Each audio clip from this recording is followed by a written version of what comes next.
pues estoy muy contenta hoy aquí en Mujeres a la Tribuna porque, bueno, tenemos invitadas de la UNAM, invitadas de nuestra máxima casa de estudios, pero sobre todo de un área que es el área jurídica, interesadas en ver de qué manera podemos ir acompañando problemáticas nacionales, problemáticas que tienen que ver con las mujeres mexicanas, en específico, como bien decía Miguel Ángel, que tienen que ver con su salud reproductiva o con sus derechos sexuales y reproductivos. Podemos también hablar desde un lenguaje de derechos.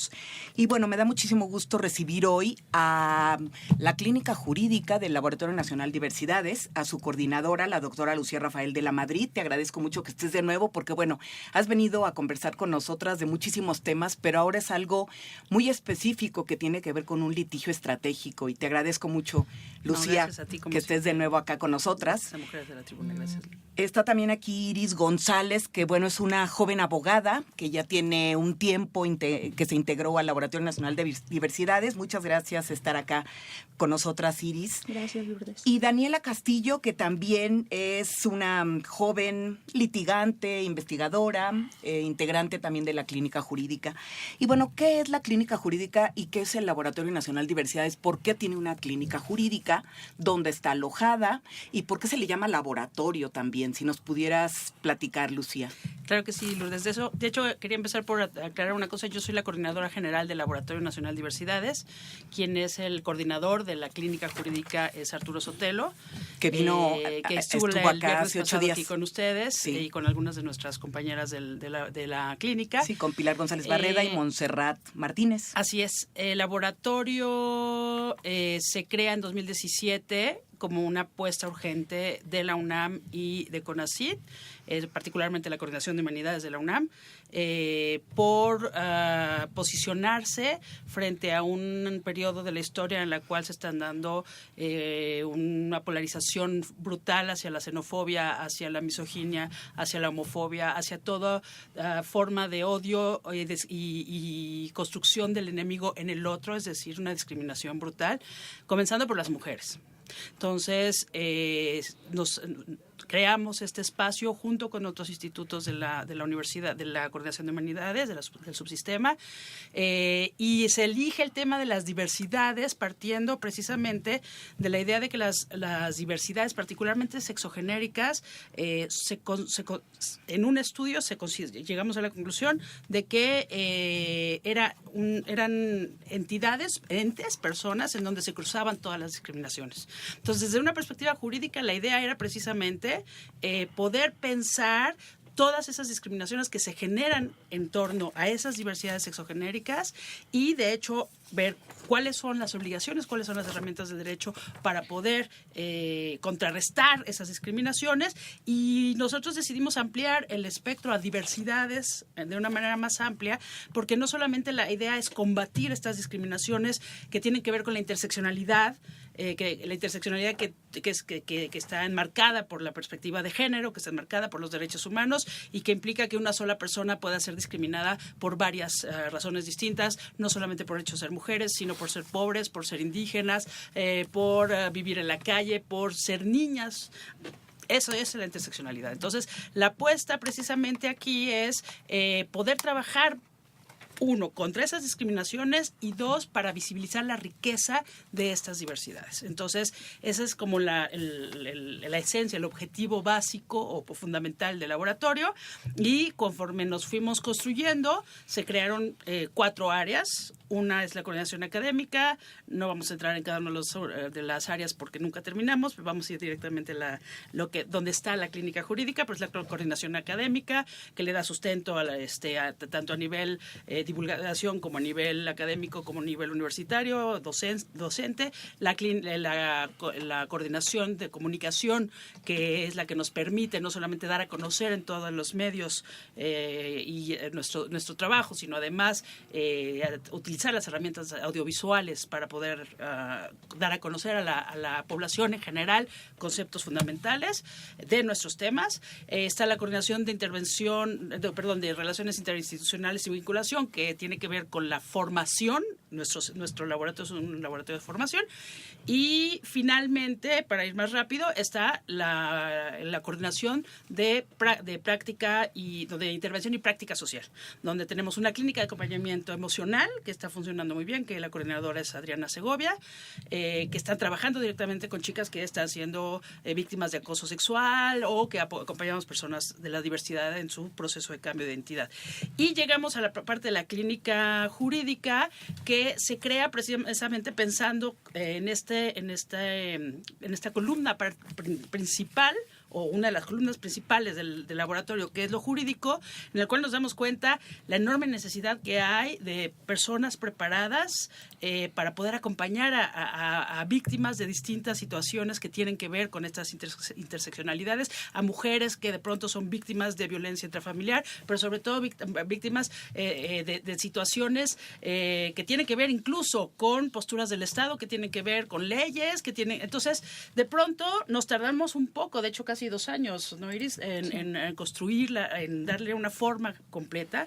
Y este año se estructuró de una manera muy linda, que tiene que ver con 3 áreas. Uno es la formación de alumnos que quieran acercarse al laboratorio, sobre todo abogados que les interesen los derechos humanos y el género. Lo segundo es el tema del litigio, que estamos llevando algunos temas cercanos. Estuvimos llevando algunos temas en Oaxaca. Una de nuestras colegas y becarias ha estado llevando estos casos. Y donde más nos centramos ahorita fue precisamente en el litigio estratégico, que tiene que ver con la utilización de herramientas que el derecho mismo te da para poder tener una incidencia, porque nuestra apuesta también es tener una incidencia en las políticas públicas. Claro. Y entonces ahí surge la posibilidad de entrarle el tema del amicus curiae.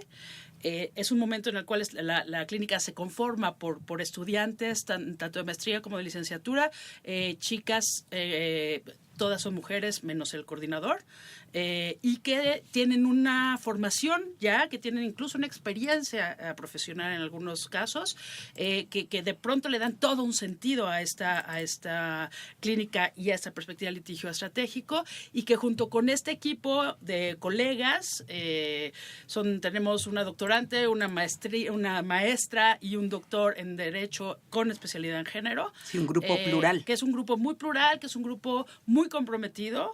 Y entonces se logra construir. Ahora sí que presentamos al equipo con Arturo y si empezaron a tejer, yo te diría uno de los amigos más brillantes que se puede leer en la materia, y que ha sido creo que es muy importante, y nos importa además que el amicus, creo que habíamos quedado, que tú ibas a explicar que era un amicus. Bueno, y sobre todo el por qué, que sepa quien nos esté escuchando qué es eso de un amicus, ¿no? ¿Por qué la universidad elabora un amicus? Pero sobre todo, como decía Miguel Ángel en el título de este programa, de lo que vamos a hablar es de salud sexual y reproductiva, de lo que vamos a hablar es, dentro de esto que nos explicas de diversidades sexogenéricas, esa diferencia que es la reproducción de las mujeres, que tiene que ver con marcos punitivos que no les dan total libertad para decidir sobre sus cuerpos. Y Iris, ¿por qué no en este marco de que estamos tratando de ver de qué manera la UNAM entra a dar una opinión o a tener una postura en relación a los marcos punitivos que hay en los códigos penales, ¿sí? ¿Por qué deciden hacer un amicus? O sea, que si nos pudieras explicar qué es un documento. Ya nos dijo Lucía que es una figura jurídica, tiene que ver con el litigio estratégico, pero ¿por qué decidieron hacer eso en su clínica jurídica? Bueno, primero porque bastantes de las integrantes estamos como interesadas y enfocadas en ese tema. Y les atraviesa personalmente también. Claro, sí. Y también porque, bueno, la situación del país en la actualidad es alarmante. Ver que la violencia contra las mujeres no es solamente el feminicidio, posiblemente la violencia familiar por parte de sus parejas, sino también la forma en la que el derecho nos concibe, la forma en la que el derecho trata de regular nuestros cuerpos y naturalizar ciertas cuestiones como la maternidad, que no es un simple proceso biológico, es también una cuestión cultural. Entonces el derecho las naturaliza, a través de las leyes, en este caso, por ejemplo, los códigos penales, y cuando una mujer falta a este mandato de maternidad, pues es como estar fallando, ¿no? Como fallarle a la sociedad porque se nos exige eso. Claro. Y Daniela, pues las mujeres cuando deciden interrumpir un embarazo, lo hacen, haya o no, marcos punitivos, un código penal o no. ¿Por qué es tan importante el activismo jurídico? ¿Por qué no basta ir desestigmatizando o ir descriminalizando desde lo social, sino que hay que entrar en el discurso jurídico, en esa batalla jurídica? Pues principalmente porque el propio discurso jurídico replica esos patrones, ¿no?, de discriminación o esos mandatos de género que nos dicen qué es lo que debe de ser una mujer, ¿no?, y cómo se debe comportar. En este caso, pues el mandato de ser madre, ¿no? Entonces, en este caso, nosotros identificamos una problemática en específico que le afecta a las mujeres, no solo en su vida, porque también mueren algunas, sino también en sus proyectos de vida, porque son criminalizadas, son encarceladas, o inclusive, y bueno, dentro de estos procedimientos, pues son revictimizadas, y sufren algunos otros tipos de discriminaciones, ¿no?, o violaciones a sus derechos humanos. Entonces creo que el activismo jurídico da en esa problemática para no solamente en la doctrina o en algunos otros discursos fuera del derecho podamos activar, ¿no?, o cambiar las estructuras, sino que a través del activismo realmente podamos obtener resultados, ¿no? Y entonces nosotros, parte de lo que hiciste la pregunta de por qué decidimos un amicus, pues porque pretendemos que como institución o parte de una institución pública tenemos ese deber, ¿no?, con la sociedad y en este caso con las mujeres que son victimizadas, que son estigmatizadas, pues de colaborar y de incidir, ¿no?, de tener una incidencia. Si bien el amicus no es obligatorio, no tiene una obligatoria lectura, pues sí es como un instrumento que pronuncia algo respecto de alguna problemática y que no solamente en este amicus pues lo hacemos la pronunciación, sino que damos datos o cifras y hacemos todo un análisis de cuáles son las consecuencias reales de esta problemática. Pues estábamos hablando con Daniela cuando nos decías, la UNAM como Universidad Nacional Autónoma, Pública y Laica tiene una responsabilidad social. Y tiene que estudiar de una manera rigurosa pues los fenómenos y las problemáticas sociales. Y al estar hablando de salud sexual y reproductiva y al estar hablando de derechos también, tenemos evidencias de que hay una morbimortalidad por las mujeres, sobre todo mujeres pobres, que acuden al aborto inseguro en la clandestinidad, ¿sí? Y ya no digamos los marcos punitivos que las criminalizan. En algunos estados, ya nos dirán ustedes, está legislado de manera diferenciada, que eso también es otro problema. No hay mujeres en las que, como en las capitalinas, es un derecho y a 50 kilómetros, 100 kilómetros en otro estado es un delito que está en su código penal local. Entonces, por un lado, esa forma diferenciada de tratar a las mujeres en ese, como decía Ciris, en ese mandato de maternidad o en ese derecho a una maternidad libremente elegida, pero por otro lado están estos marcos punitivos que llevan a las mujeres a correr riesgos y ya no digamos la muerte materna, no nada más por embarazo, parto, puerperio, sino también por aborto inseguro de mujeres pobres, vulnerables, muchas veces ignorantes, etcétera. Entonces, ¿por qué la UNAM decide entrarle a este litigio estratégico dentro de su clínica jurídica en este Laboratorio Nacional Diversidades? Y lo hace de esa manera.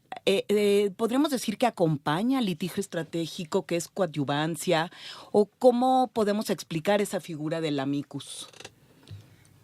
Pues básicamente yo creo que es una figura de apoyo porque da demasiados datos, hace un análisis de la problemática y se le entrega, en este caso a los ministros, al ministro que está encargado de realizar el proyecto, y con eso pues él va a tener herramientas para poder determinar su proyecto, ¿no?, que las puede incluir y pues vaya, es un análisis que también se hace a partir de nosotros como laboratorio, que tratamos de ser lo más objetivos posibles, que tratamos de buscar y de hacer una labor de investigación, ¿no?, que no solamente, o sea, que esté fundado lo que nosotros también estamos diciendo, ¿no? Entonces, creo que es una herramienta que coadyuva la labor del juez O de magistrada en este Claro, en este de caso. la labor jurisdiccional. Exacto, sí. ¿Y necesitan ir los ministros y las ministras que les acerquen este tipo de información, de documentos con evidencias, fundamentado desde una argumentación jurídica con perspectiva de género?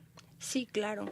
Sí, precisamente porque es un caso que atraviesa específicamente a mujeres y niñas. O sea, el aborto, la penalización del aborto atraviesa a las mujeres. Entonces, sí se tiene que abordar desde la perspectiva de género, porque precisamente se tienen que tomar en cuenta como esta estructura social que no nos permite vivir y desarrollarnos en condiciones de igualdad a mujeres y hombres. Entonces sí, la perspectiva de género, la perspectiva feminista es indispensable. Los feminismos han aportado muchísimo a la discusión y a la argumentación en torno a la lucha por la legalización del aborto. Claro, y ya no digamos el enfoque de derechos humanos también, Sí, claro. porque estamos hablando desde un discurso de derechos Sí, humanos. por supuesto.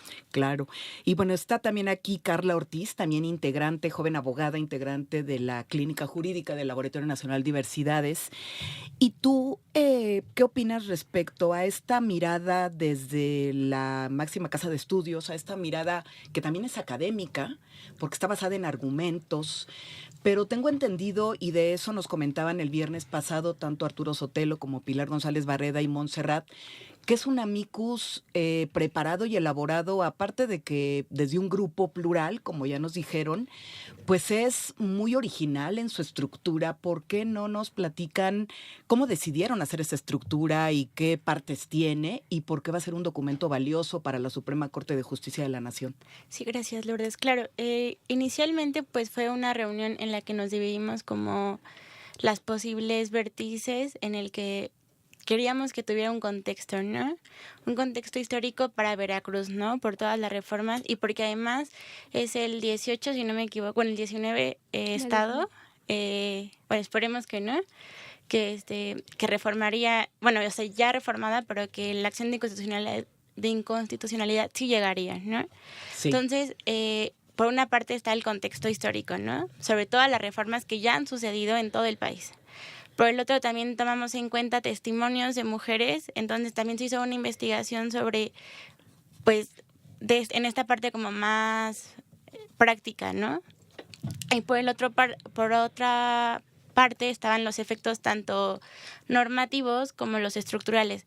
Dentro de los estructurales, pues encontrábamos muchísimas cifras que nos ayudan a visibilizar todo este problema, ¿no? O sea, que no solo estamos diciendo, pues, si hay violencia o si están estos abortos inseguros, pero aquí te demostramos, ministros, todos los datos. Y por el otro, pues, como un tipo recordatorio de lo que la Suprema Corte de Justicia de la Nación ha dicho, ¿no? Porque tomábamos las sentencias, pero solamente de la parte argumentativa, ¿no? Entonces, pues, Corte, te recordamos lo que dijiste, de que sí tienes argumentos progresivos, pero por el otro lado, tus efectos, cuando las votas, terminan siendo no vinculantes, porque al final no nos sirve de nada que tengas tus argumentos y al final en los efectos van a ser de 7 votos y los mínimos necesitamos 8 votos de esos 11 ministros que hay para que haya esta como decisión vinculante de las sentencias. Es decir, claro, los efectos que tienen las decisiones del máximo tribunal. Y bueno, nos decías, Carla, que hay una historia, ¿no? Esto no sale de la nada, ustedes no hacen un amicus nada más en un litigio aislado, sino que viene de muchas reformas en los estados de nuestra República Mexicana que han reformado para proteger la vida desde la concepción hasta la muerte natural. Y eso ya se litigó, ya en 2 de los estados de la República Mexicana, tanto en San Luis Potosí como en Baja California, se litigó, hubo amicus y aún así, como bien dices, Carla, se perdieron. Ahora, esta es otra oportunidad, Iris, es podríamos decir una tercera oportunidad, porque ya se perdió cuando se litigó Baja California, se perdió cuando se litigó San Luis Potosí y siguió durante todos estos años criminalizando a las mujeres. Y mi pregunta sería, ¿esta reforma que protege la vida desde la concepción hasta la muerte natural está llevando a las mujeres a ser acusadas solo por el delito de aborto, por este marco punitivo que describe el delito de aborto, o por otros delitos relacionados? Es decir, los efectos en la libertad de las mujeres en edad reproductiva, ¿hasta dónde llegan? Porque ya nos decía Carla que son efectos normativos y estructurales. Estructurales es a su vida, a su cuerpo, a su sufrimiento. ¿Hasta dónde llega la norma? Sí, bueno, en Veracruz se sigue criminalizando a las mujeres por el delito de aborto, incluso aunque este delito no contempla una pena privativa de la libertad, sino un tratamiento en libertad que consiste en medidas educativas y de salud bastante estigmatizante. Y desde una ley penal, ¿no? Sí, claro. ¿Cuál es el símbolo? Siguen cometiendo un delito, simple y sencillamente tienen un tratamiento en libertad, pero se la sigue criminalizando. Y además Veracruz se ha sumado a la lista de estados que no solo criminaliza por el delito de aborto, sino que también lo hace por delitos como homicidio en razón de parentesco o infanticidio en casos de mujeres que han tenido partos fortuitos. En el amicus mencionamos algunos casos. Como parto prematuro, ¿no? Sí, claro. Aborto involuntario. Sí, claro. O accidental. Sí, o parto prematuro. Exacto. Te decía que en el amicus mencionamos algunos casos y así rapidísimo, por ejemplo, está uno que demuestra como toda esta injusticia, ¿no?, que hay, que no nos toca de igual forma a todas las personas, a todas las mujeres. Reina Panzo, una mujer indígena que tuvo un parto accidental. El producto nació sin vida, pero no lo pudo demostrar. Entonces su familia la denunció, fue condenada a 35 años de prisión que se redujeron a 20 y bueno, aunque en 2017 salió en libertad, Reina pasó 11 años en prisión y tuvo un caso plagado de irregularidades porque jamás se demostró que el producto nació sin vida. Aparte, ella no hablaba español y no contó con un traductor y jamás conoció a la persona encargada de defenderla. Claro, y sobre todo esto, que son mujeres pobres que, como dices, ni siquiera hablaba español y muchas veces defensores de oficio no quieren defenderlas. Esas lo hemos visto ya en varios de los casos. Pero entonces, ¿ustedes por qué decidieron que hubiera casos específicos? ¿Por qué darle el nombre? Que no se quedara nada más en enunciar las problemáticas, sino llevarlo al nombre y apellido de mujeres que están sufriendo este tipo de sentencias, como bien dices, de homicidio agravado en razón de parentesco. Sí. Bueno, evidentemente porque toda la investigación que hicimos también de datos estadísticos sobre el derecho a la salud y la criminalización de las mujeres, pues no podría ejemplificarse mejor que con un caso de la vida real, ¿no? Un caso de una mujer que sufrió esa situación y que podemos ahí ejemplificar toda la cuestión estigmatizante y estructural que le afecta, ¿no? En este caso, por todos los prejuicios que existen en torno al aborto, Reina tuvo que no pudo demostrar, o más bien no tuvo una defensa adecuada y no se pudo demostrar que el producto no había nacido con vida, ¿no? Y que había sido un parto no intencional. Entonces, en este caso, pues es sumamente necesario contar con mujeres y con sus nombres inclusive, aunque hay algunos testimonios que ellas prefieren pues no dar sus nombres, pero al final de cuentas es eso, un testimonio de alguien que realmente lo sufrió y que podemos evidenciar pues todo el efecto estructural, discriminatorio del propio discurso jurídico, ¿no? Claro. Y cuando hablas, Carla, de efectos normativos, porque bueno, ya entendimos que efectos estructurales tiene que ver con todo esto, ¿no? Con todo lo que sucede en la vida de las mujeres y que nos debe afectar a toda la sociedad, ¿no? Realmente, por eso es un asunto que tiene que ver con la bioética, que tiene que ver realmente con la justicia social.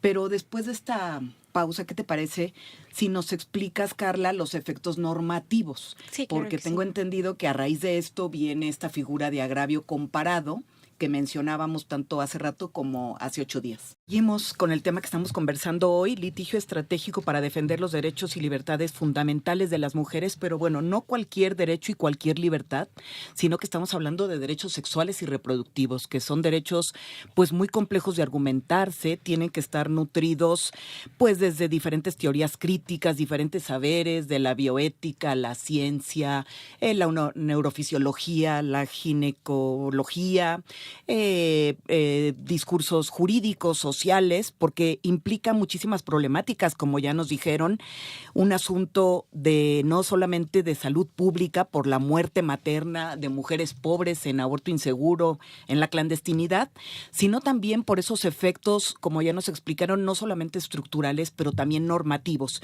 Y creo que vale la pena volver a poner en contexto que lo que se está analizando es esa reacción virulenta de 19 constituciones locales en 19 entidades federativas de nuestro país que reforman sus constituciones locales para proteger la vida desde la concepción hasta la muerte natural, y todo eso se hace como reacción a los avances que hubo en la Ciudad de México, donde las mujeres pueden interrumpir un embarazo hasta la semana 12 con política pública de manera higiénica, acompañada, de manera pues segura. Por eso hablamos de aborto seguro y de aborto inseguro, y la problemática centrada en el amicus, en este documento que prepararon ustedes en la Clínica Jurídica del Laboratorio Nacional Diversidades, tiene que ver con el aborto y las problemáticas de un aborto inseguro. Claro, mira, esta parte sobre los efectos normativos que ya había mencionado también, y gran parte, se basó en un análisis dinámico que hicimos, ¿no? ¿En qué consiste? En tomar una pregunta y responderla como en dos sentidos. Desde una perspectiva como más desde la protección restringida y desde el otro, desde la protección más amplia, ¿no? Sí. Para esto solo seleccionamos sentencias de la Suprema Corte de Justicia de la Nación, ¿no? O sea, así como un recordatorio, pero además de hacerlo, este análisis a nosotros nos funcionó solo tomando los argumentos. Lo que quiero decir es que no tomamos para nada los efectos. Argumentos que, como ya dije, son progresivos, pero que además son sentencias que tomamos solo de los controles constitucionales que tiene la Suprema, como las controversias constitucionales, las acciones de inconstitucionalidad o los amparos mismos, ¿no? Y argumentos progresivos quiere decir que van avanzando para proteger más a las Exacto. mujeres y no criminalizarlas, no nombrarlas como delincuentes. Exacto. De hecho, en nuestro análisis hay como una tabla, ¿no? Que justo está en el Amicus. Entonces viene, no sé, por ejemplo, la acción de inconstitucionalidad en el 2000, que es la Ley Robles, en donde si bien la Corte no reconoce ningún derecho a las mujeres, pero reconoce una excepción. Esto quiere decir que si la mujer aborta, cae en la excepción y por tanto no se aplica la sanción, ¿no? O sea, no quiere decir que no la siga criminalizando, pero lo que sí quiere decir es que al menos ya no le va a aplicar la sanción, ¿no? La sigue considerando como una delincuente. Exacto, sí. Y por el otro lado tenemos un amparo en revisión en donde ya tiene, la Suprema Corte ya como tal dice, y reconozco los derechos de las mujeres y además obligo a las autoridades a aplicarlos y a garantizarlos. De hecho, el estudio se basa como en 3 momentos. Uno en el excepcional y competencial, donde justo explicamos como toda esta parte de que si caen en esa situación se aplica la excepción. Luego, sí, en el reconocimiento de los derechos con la norma en la de la pastilla del día siguiente. La norma 046. Exacto. La norma de violencia. Totalmente. Y del otro lado ya tenemos la protección y la garantía de los mismos derechos donde ya se reconocen. O sea, si se le dice a la Suprema Corte, la Suprema Corte ya tiene argumentos como tan amplios como el reconocimiento, ¿no? Y bueno, es eso, que entre lo que los argumentos son progresivos, siempre los efectos y los votos terminan siendo menores y por tanto no se aplican, ¿no? Entonces, ahí está este doble discurso que aunque hacemos eco del principio de progresividad de los derechos humanos, termina pues no aplicándolo. Claro. Y si la Suprema Corte de Justicia de la Nación realmente pues está cumpliendo, porque todo todo ello, todo lo que nos explica Carla tiene que ver con obligaciones del Estado mexicano ante Naciones Unidas, ante varios estándares internacionales. ¿Está incumpliendo la Suprema Corte de Justicia de la Nación si no va de manera progresiva en sus argumentos, Carla? Podríamos decir que no está cumpliendo con una reforma en materia de derechos humanos, que no está cumpliendo con las convenciones que ha firmado nuestro país y que está obligado a cumplir los 3 poderes y los 3 órdenes de gobierno. Bueno, evidentemente tenemos que tener en cuenta que sí, que tenemos que tener un control de la convencionalidad, es decir, que estemos en nuestras normas o las actuaciones de los jueces estén acorde con estos instrumentos de derechos humanos internacionales. Si bien para el caso de la Corte o el problema que tenemos aquí es lo que nosotros le llamamos el minimalismo, ¿no? Es decir, lo que hace la Corte en este tipo de casos para no conflictuarse o no entrar en cuestiones políticas es resolver el tema de la competencia, es decir, si el Estado o la entidad federativa tiene competencia en legislar o reformar la Constitución para ampliar o para, en este caso, restringir los derechos, ¿no? ¿Por qué? Porque se trata de proteger la vida desde la concepción hasta la muerte natural. Entonces, en este caso, más allá, o sea, sí, evidentemente hay un incumplimiento porque debe de haber una cuestión de progresividad, de mayor protección hacia los derechos humanos. También nos encontramos con esta problemática de que la Corte, si acude a este tema competencial, ¿no? Pues evidentemente pues tampoco tenemos muchas herramientas como para decir que es algo totalmente inconstitucional o que va fuera, sino que nada más lo que hicieron fue algo mínimo de lo que realmente pudieron hacer. Entonces la intención también del amicus es hacerle o a recordarle a la Corte esta situación, que si sigue pronunciándose solamente en el ámbito competencial, pues va a quedar un montón de cosas al aire que pueden aprovecharse para la restricción propia de los derechos. Entonces, por eso nosotros a través del análisis dinámico queremos demostrarle o hacerle ver que es necesario que se pronuncie por el fondo de los asuntos, en este caso el tema de los abortos inseguros, sus consecuencias en la afectación del derecho a la salud y de la vida de las mujeres. Y por eso creemos que pues es sumamente importante el contenido del propio documento. Claro. Y Iris, ¿tú crees que va a entrar al fondo con esta pregunta que nos hace Daniela? Pero sobre todo aquí podemos decir, pues no está respetando la laicidad del Estado. Está llevando un pecado que viene de una norma religiosa a un marco punitivo, ¿no? A una ley penal para criminalizar a las mujeres. Sí, claro. Pues es lo mismo que mencionábamos hace un rato, o sea, cuestiones culturales, religiosas también, como bien dices, las llevan al derecho y las naturalizan, ¿no? Entonces, las mujeres nos volvemos criminales si no queremos atender este tipo de mandatos. Y respecto a si la Corte va a resolver como esperamos, pues no lo sabemos. La verdad es que los antecedentes no son tan alentadores. Siempre hace este análisis como superficial y se va a la competencia sin entrar al tema de fondo, ¿no? Que son los derechos humanos de las mujeres, los derechos reproductivos, el derecho a decidir. Su salud física, claro, emocional, mental. Sí, claro. porque hablar de prohibir el aborto, de penalizarlo, no se resuelve tan fácil como pidiéndole a una mujer que tenga a ese hijo, ¿no? A una niña, sino que para empezar un parto puede tener más consecuencias que un aborto llevado a cabo en condiciones de seguridad. Sobre todo en menores, que hemos visto casos de niñas embarazadas. Sí, claro.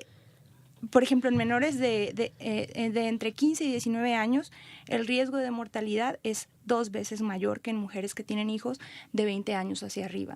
Y en menores de 15 años, pues hay más posibilidades de que se desarrolle eclampsia, anemia, parto prematuro, hemorragia posparto. Claro, y que la mayoría de las veces por la causa es una violencia sexual. Ahí no hay ningún consentimiento y hay un delito. Claro, mira, en 2016 se reportaron un número de nacimientos de mujeres menores de edad de 11,808 y un gran porcentaje de estas menores reportaron que el padre de sus hijos era tenía entre 18 y 78 años. Entonces, esto indica que no hay un consentimiento, que no es una decisión deliberada, sino que muy posiblemente hubo algún tipo de violencia. Por supuesto, Pues estamos sí, hablando sí, de sí. varios tipos de violencia, Sí, ¿no? claro, Física, sí, sexual, sí. psicológica. Pues bueno, ¿qué les parece si vamos a otra pausa para seguir analizando este asunto tan importante y este documento que les felicito que lo hayan hecho en la Clínica Jurídica? Continuamos. Mujeres a la tribuna. Conversando sobre litigio estratégico para defender los derechos y libertades fundamentales de las mujeres, pero principalmente de la problemática que tiene que ver con mujeres pobres, que tiene que ver con aborto inseguro, y con este documento que ustedes hacen para acompañar un litigio estratégico, un documento, una figura jurídica, podríamos decir, de la que están usando o echando mano como ciudadanas, como desde la academia, pero es desde la ciudadanía, es una participación activa de la ciudadanía. Ya nos dijeron que tiene un carácter feminista, que aborda la perspectiva de género desde un carácter feminista y que está enmarcado en un enfoque de derechos humanos, en un discurso de derechos humanos, cuyo características son, pues, que son interdependientes e indivisibles. Todos los derechos humanos van amarrados unos con otros de manera horizontal.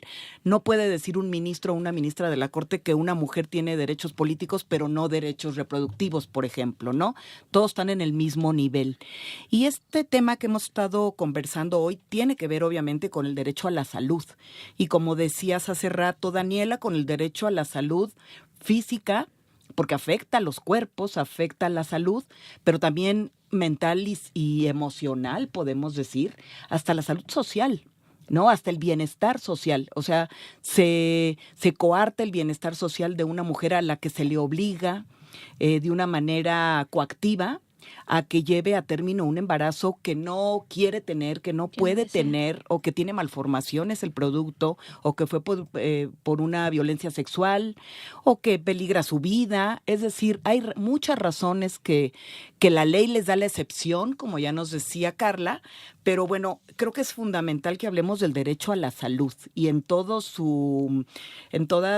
una circunferencia del derecho a la salud, ¿no? Como bienestar de esa mujer o de esa adolescente o de esa niña que ya ovula, por ejemplo, como los casos que nos decía Iris de embarazo infantil, embarazo adolescente. Sí, claro, evidentemente, y también creo que es sumamente importante mencionar que los abortos inseguros son la 4ª causa de muerte materna en México. Sí. Entonces eso implica que hay una vulneración a sus derechos, de las mujeres a su derecho a la salud y también a su derecho a la salud reproductiva, ¿no? Porque se les criminaliza y hay un montón de cuestiones que ya hemos abordado. En este caso, bueno, todo esto es consecuencia de estos sistemas normativos que restringen y sancionan el aborto, ¿no? ¿Por qué? Porque crean un contexto de estigma, de prejuicios en torno al aborto y también hemos hablado de las otras normas que también, los otros delitos por los cuales también son acusadas las mujeres, pero también hay que mencionar que al personal de salud también le aplican, ¿no? Estas sanciones por parte de la ley penal, ¿no? Que criminalizan o que sancionan a las personas que ayudan a abortar a una mujer. En este caso podemos hablar del personal de salud. Para esta cuestión nosotros documentamos a través de nuestra investigación que el personal de salud regularmente argumenta objeción de conciencia cuando está ante un hecho como un aborto, ¿no?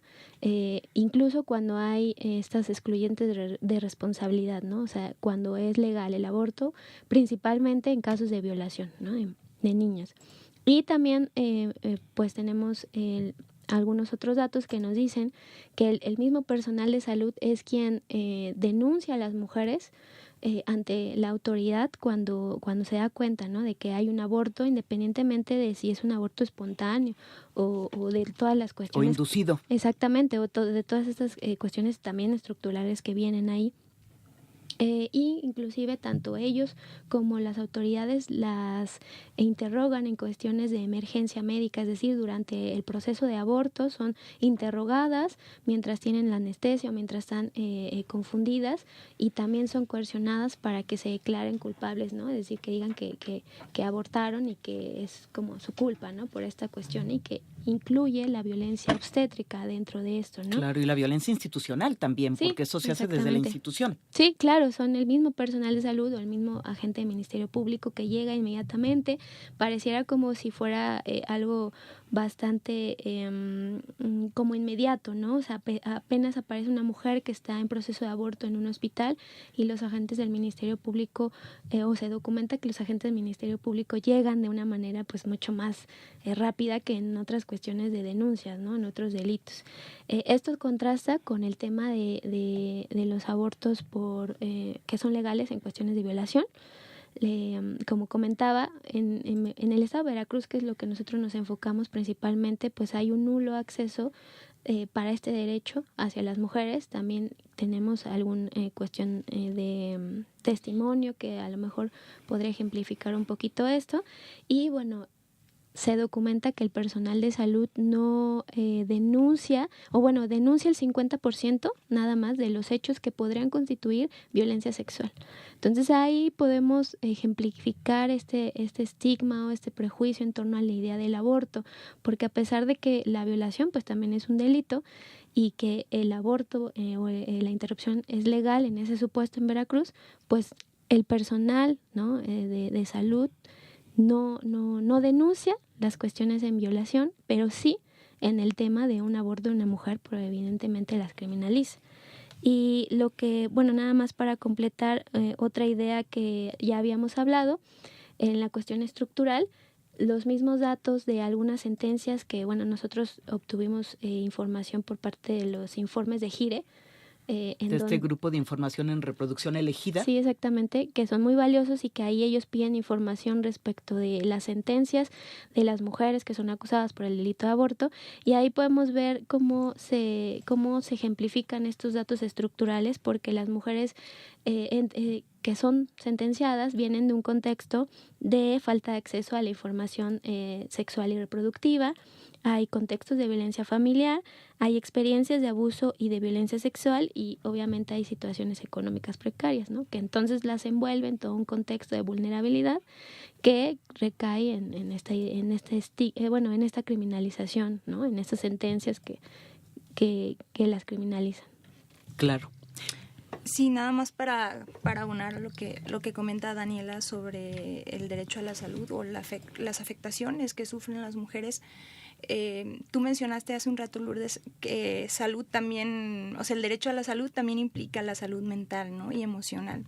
Y bueno, hay algunos estudios que se enfocan en esta cuestión, en las afectaciones que sufren las mujeres en su salud, y pues se habla de que una mujer que lleva a término o que continúa con un embarazo no deseado tiene 2 veces más posibilidades de desarrollar ansiedad o depresión si la comparamos con una mujer que lleva a término un embarazo deseado, ¿no? Claro. Y esto pues obviamente influye en la calidad de vida que va a tener tanto ella como su hijo, ¿no?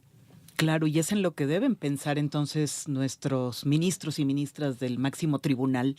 Pero entonces, en este documento, en este amicus que ya nos explicaron lo que es, realmente ustedes están nombrando, están argumentando, están visibilizando una problemática, porque creo que es muy importante el que haya testimonios, el que haya ese análisis dinámico, como nos platicó Carla, de decirle a la Corte, es que tú has argumentado en este sentido en estos años y no ha sido progresivo, porque uno de los principios de los derechos humanos es que son progresivos, y ha habido argumentos de retroceso o de minimalismo judicial, como hace rato dijeron, donde pues no sirven de nada los argumentos que quedan en un engrose de una sentencia.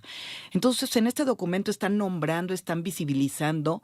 Yo agregaría que están politizando también esta problemática, están pidiendo al Poder Judicial que se pronuncie, como bien decía Ciris, que entre al fondo. Y sobre todo que están utilizando evidencias, porque ya no es nada más de asuntos que estaban como no muy públicos, porque nadie hablaba de estas cuestiones. Como dices, Daniela, es mucho más fácil que estén acusando a las mujeres en los hospitales a que haya una denuncia por violencia sexual, por ejemplo, en casos de menores. Pero entonces, al hacer esto desde la clínica jurídica de esta manera cómo han estructurado este documento. Me quedo pensando que sirve hasta para dar clases, que sirve para hacer un documento muy público, ¿no?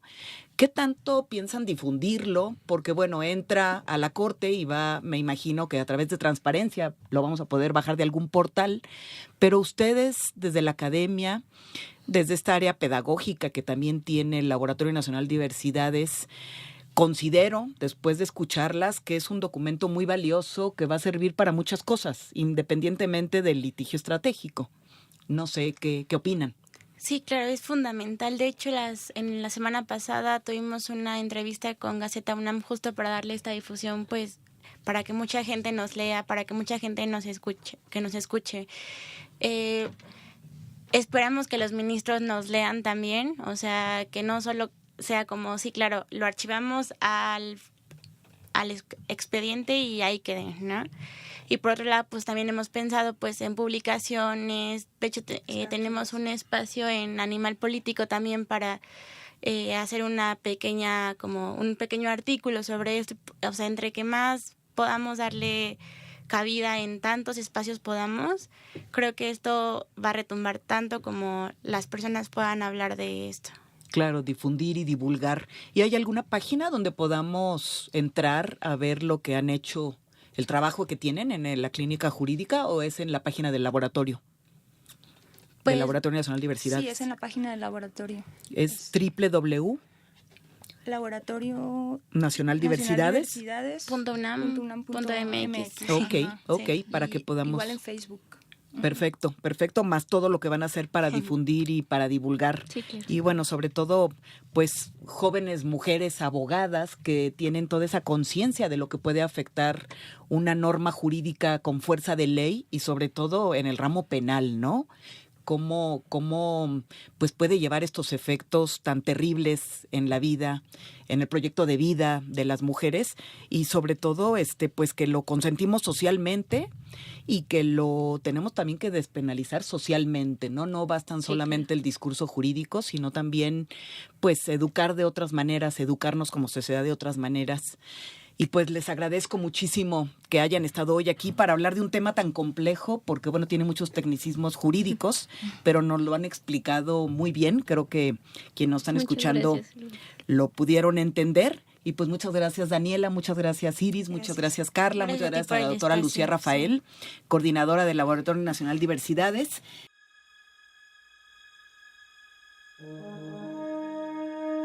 La mejor forma de medir el grado de civilización de un pueblo es la situación de sus mujeres. El futuro de México será el futuro de sus mujeres.